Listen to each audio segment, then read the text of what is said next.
do you have a file with us here at the clinic? Yeah, I had an incident with them where, I was sent home early after rolling onto a maggot, and I sat there foolishly for a frickin' week thinking he was getting his barium done there. He's been on frozen at the university waiting for...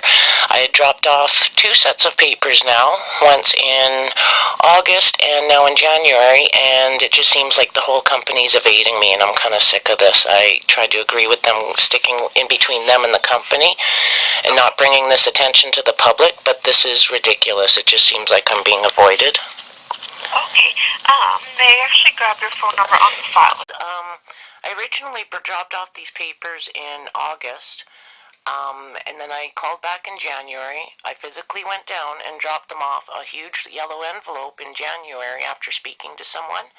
I've checked my emails and all my phone calls, and I have not had a return phone call. And I'm just kind of feeling evaded, as I did say that I was trying to speak with the company before going to court or anything like that. And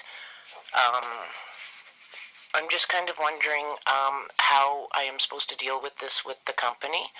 That's the papers that I dropped off did not include the autopsy results, and that's because of the fact that when my dog was in there, if my dog would have lived through this, you guys wouldn't be legally able to sit there and go, oh, well, we're going to wait till your dog dies and we want necropsy results. But I know that me and you had a conversation and you said you were going to drop off the results because then otherwise I was going to get in touch with the university. Yeah, that's understandable, but this incident happened during a week while my dog was alive. Okay. And, like, I just, if I could just explain this briefly, if... No, I know. We've spoken many times on the phone. I've heard it all before, Charlene. See, but he was alive when this happened, though, and the staff... I know that. Like, I've spoken to you many, many times. We've spoken about it. I've listened. You said, you know, would you be able to explain to me the legal reason why you guys need the necropsy report when it had to do with me being held off for a week for his barium? If he would have been alive today, what was it you guys would be asking me for then? Charlene, we've had many conversations. And I know that. I wanted the paperwork. You promised me that you were going to drop the paperwork off at reception, and I never received it. But I never received an explanation why the necropsy report is needed for an incident that happened when he was alive. I'm just really confused legally on that. Yeah, because we wanted to know what had happened. And I said that to you, and you had said, yep, fair enough, you'd get the paperwork, you'd drop it off, and you never did.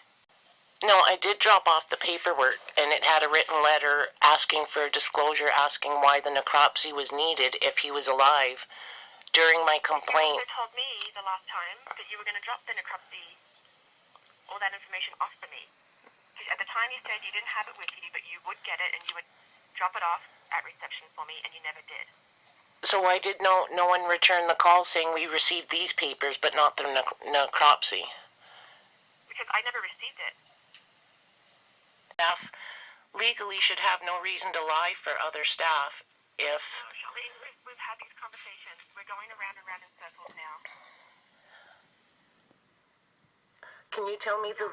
Okay, so I don't go around in circles. Can you guys tell me the legal reason why his necropsy is needed if he was alive while he was in the treatment of your guys' care? What happened after the fact? We want to know as well. I know, but you guys are controlling this where my dog was alive when I first wanted to discuss this.